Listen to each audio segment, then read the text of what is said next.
Hai, selamat datang di Republik Tutorial. Di video kali ini saya akan mereview sekaligus membagikan tutorial bagaimana cara mengajukan produk pinjaman di sebuah aplikasi yang bernama Kawan Cicil.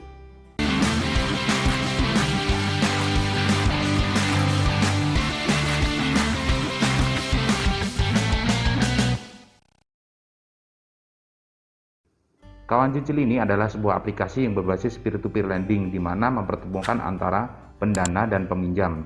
Jadi di sini teman-teman semuanya bisa mendanai juga bisa meminjam di aplikasi ini. Nah, bagaimana cara mengajukan produk pinjaman di Kawan Cicil? Simak terus videonya dan jangan di-skip ya. Oke, di sini saya akan mencoba mengajukan produk pinjaman Kawan Cicil. Saya di sini akan masuk ke websitenya Kawan Cicil langsung ya. Jadi buat teman-teman yang pengajuan misalkan pakai handphone, bisa langsung download aplikasinya di Google Play Store. Pada intinya sama saja pengajuan melalui websitenya langsung ataupun melalui aplikasi yang sudah disediakan di Google Play Store. Tapi di sini saya akan memberikan tutorial melalui website ya. Jadi saya pengajuan di sini melalui website langsung, bukan melalui aplikasi. Tapi teman-teman juga bisa mencoba lewat aplikasi. Stepnya sama, proses-prosesnya juga sama. Kurang lebihnya seperti itu. Oke, kita masuk dulu ke websitenya Kawan Cicil. Klik yang paling atas. Oke, kita masuk dulu ke websitenya.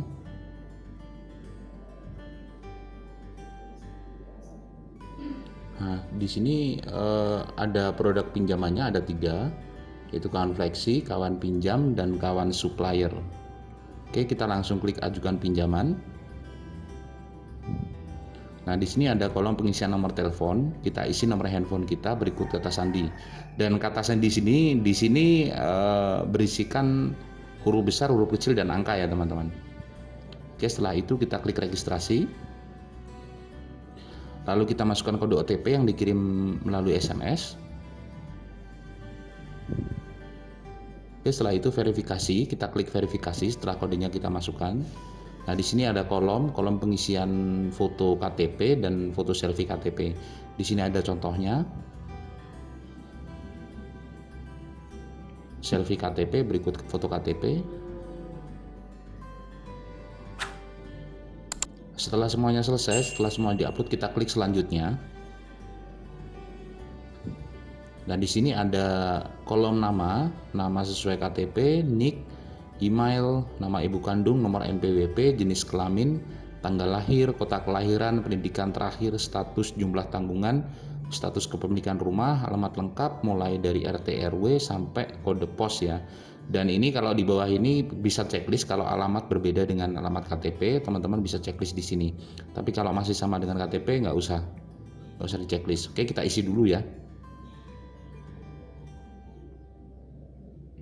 Nah, di sini sudah, kita cek sendiri. Kita cek dulu ya, maksudnya bener apa enggaknya alamatnya.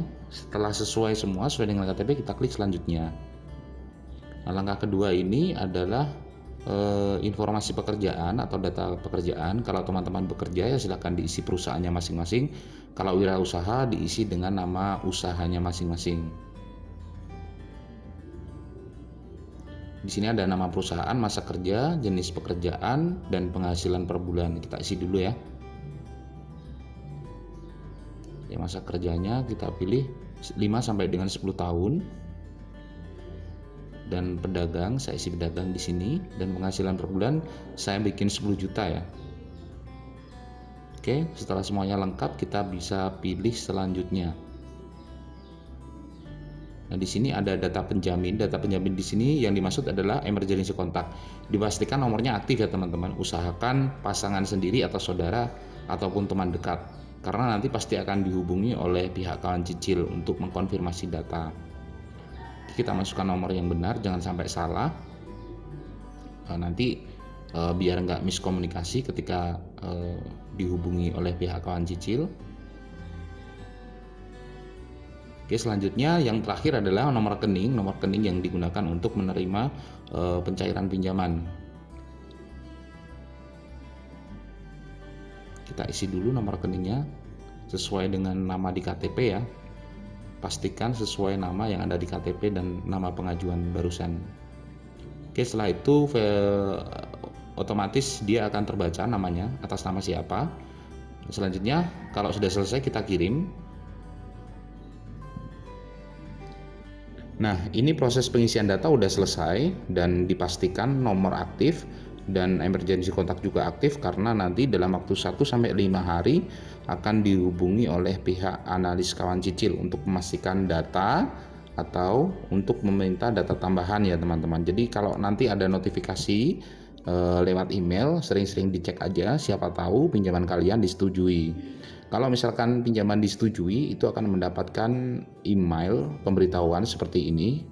Ya, ini adalah kurang lebih seperti ini. Ini disetujui dengan limit sebesar 10 juta dengan tenor 12 bulan.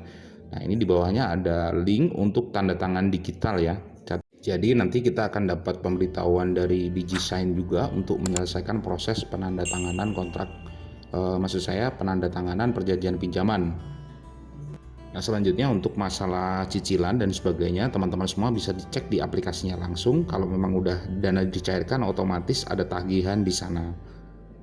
Dan untuk proses pencairan dananya memakan waktu kurang lebih 1-5 hari terhitung setelah penandatanganan perjanjian pinjaman ya, karena di sini adalah peer-to-peer lending, jadi prosesnya nanti adalah menunggu pendana dulu ya teman-teman. Jadi menunggu pendana, misalkan pendana itu diselesaikan dalam 1-2 hari, berarti hari ketiga kemungkinan besar sudah clearing dan pencairan.